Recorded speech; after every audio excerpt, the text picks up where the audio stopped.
Is everyone impressed with this complete boomer angle that I got going on right now? You like that?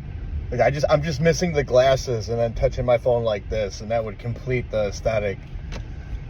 All right, we are heading to the gym on a Sunday evening.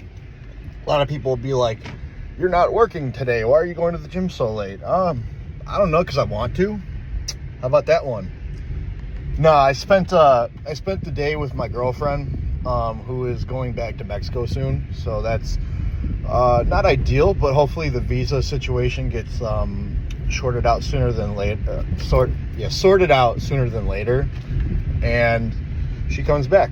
But we are headed to the gym right down the street from my house, which used to be my home gym, but I had to stop going there because after this past New Year, it got overrun with Gen Z kids. I like to call them Zoomers, right? They're like the opposite of boomers.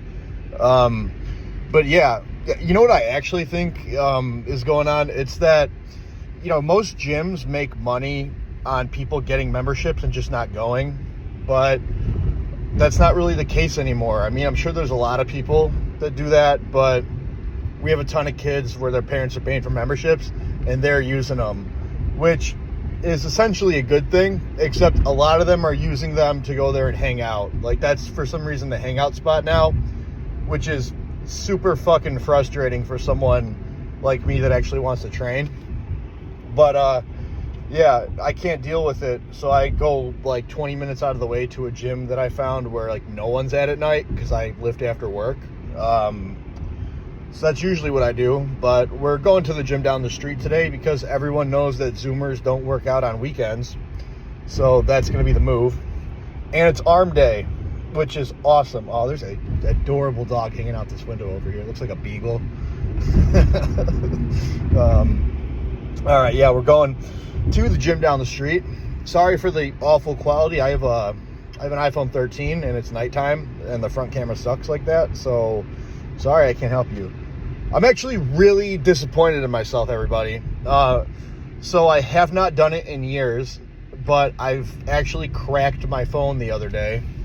And it was traumatic for me. I made it so long without doing that.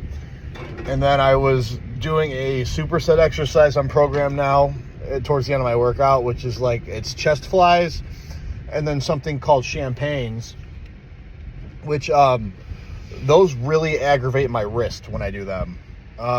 So I was especially fatigued at the end of a set, and I just sort of like got him onto my lap and then just plopped him on the ground, and it bounced and hit the back of my phone and just shattered the whole fucking front of it. So that's been pretty disappointing. Luckily for me, it did not affect the camera because I think there's a new iPhone coming out in a couple months, so that's definitely going to be the move. I know the newer ones, like the ones that came out this past year, have an awesome front camera. I just have not upgraded because I'm lazy. But hopefully that doesn't affect the trade-in value too much. It probably will. So oh yeah, and I went somewhere today with her to like go get my phone screen fixed, and the guy was like, "Oh, that'll be $340," and I was like, "Oh, well, go fuck yourself. I'm not paying that." I didn't literally say that.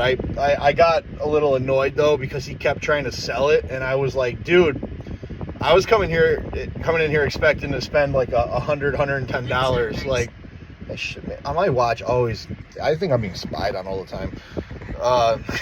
So yeah, it's not nice. Fuck you. So yeah, he started getting like pushy with it. I'm like, dude, I came in here expecting to spend like $100 to $110, not this. Like, and he's like, "Oh, I'll talk it down to like $320." I'm like, "No, I don't think you understand. Like, I'm not paying that. Like, I'm not paying that. I cannot stand salespeople like that. Oh, they're so aggravating. Like, go find a more respectable career. I know someone who's in sales is gonna like be in here and be like, "Hey, what's wrong with you? You're an asshole." It's like, no, man. Like, I just want to go about my day, and I'm very polite. Like the first time I tell someone like, "No, I'm not interested," but they just keep getting pushy, and that pisses me off. Like, leave me alone. I just told you I don't want to fuck with you, and you're not listening, and I don't like that. Like, leave me alone. I don't ever want to deal with a salesperson. That's the worst thing in the world to me is getting a car. Can't stand it. It's like, and then there's like the whole back and forth process. It's terrible. Like, leave me alone. Like, I'm gonna find what I want, like, on my own, and then I'm just gonna buy it. I don't want to go in a shoe store and get, like I went to a Foot Locker today with her, and that happened a little bit. I hate it. I hate people walking, like, they have, like, it's someone probably getting paid minimum wage to, like, stand in, like, in front of a store and then, like, heckle people on their way in and out, and, like, oh man, like, leave me alone. Like, I just want to go get groceries right now. Like, what the fuck? Like, I don't want to deal with this. If you have your headphones in, they don't give a fuck. They're like, come up and like oh man. One time a guy came up and like touched my arm to stop me, and that pissed me off. I was like, hey, don't fucking touch me. And like, he backed off, but like, what? Like, why? Why are you doing that, man? Like, just leave me alone. I don't know. I can't stand salespeople. Anyway, we're gonna go train arms right now. Hopefully it's a good pump. My elbow's been kind of bugging me a lot lately. And by lately, I mean like the past fucking year. So hopefully that's a little bit better with a lot of warming up, but I'm gonna go get to it. So I'm doing voiceovers after the fact on these. My AirPods don't want to connect as a remote Bluetooth device, so I'm going to have to look into that. But yeah, first exercise on the list is cable curls. I do one arm at a time because I'm really trying to focus more on getting quality contractions out of that. And it leads me to not hammer out too much weight when I have both hands involved and I'm doing like a full stack, because then the concern shifts more to moving weight opposed to getting a good contraction. So this is actually on my injured side, and it's a bit difficult to actually just initiate the movement on the first rep because I have my tendon drilled into my bone on that side. But we got an angle here, so I'm doing that. I wasn't too pleased with the range of motion. I always feel like it's not satisfactory enough, but working on improving that. So you can see I'm going slow and controlled with it. Really trying to control the eccentric negative portion of the lift, which is the lowering phase. I'm doing that because I'm trying to keep tension and load it into the bottom position so then I can spring into a quality contraction at the top. This is the way I find my arms grow the best, and I do not have the best arms, so I would say it's a lagging point for me, and I'm really working on bringing them up. We got another angle here, doing the same movement from a different angle, and yeah, you could see things are swiveling just a little bit on there, but I'm getting quality contractions out of it. And as you can see there, I kind of lost momentum due to getting fatigued. I try not to avoid this as much as I can, because I feel like once you stop at the bottom or top of a rep to regain your composure, you end up having to find the tension again instead of just keeping it throughout. So not entirely pleased with that dynamic, but things are getting better.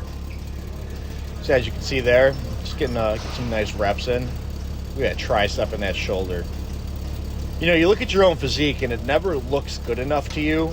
I'm constantly just looking at imperfections.